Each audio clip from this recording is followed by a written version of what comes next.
nilianza kuona dalili za baadhi ya mawaziri, tena wengine wa ngazi za juu kabisa, kuanza kunichukia. Na muda si mrefu baada ya hapo nikanyweshwa sumu Dodoma, ambayo alimanusura iondoe uhai wangu. Lakini kwa neema za Mwenyezi Mungu nikakiepuka kifo. Baada ya tukio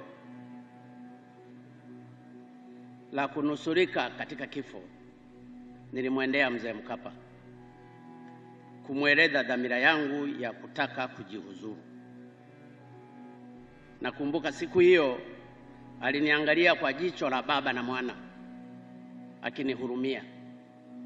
La pili, pia kunipa ujasiri, na baada ya dakika chache akaniambia, na nukuu, "Njoo kafanye kazi, kamtangulize Mungu." Baada ya hapo nikapewa ulinzi, nikaendelea kuchapa kazi. Katika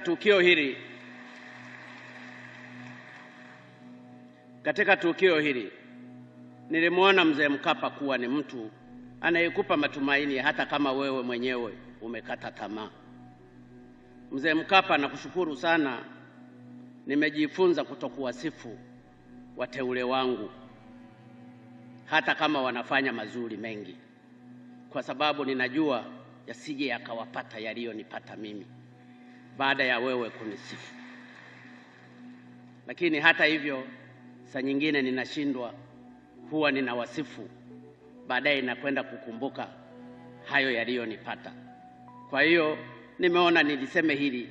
Najua halijazungumzwa mahali popote, lakini kwa sababu leo ni siku yako Mkapa, nimeona na mimi niyaseme haya yaliyonipata, ambayo kwa furaha yako na upendo wako kwangu nilipata madhara fulani, pamoja na kwamba Mungu alinisimamia.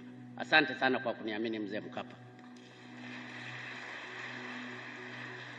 Jambo lingine ambalo siwezi kumsahau Mzee Mkapa ni wakati wa harakati za uchaguzi mkuu wa mwaka 2015.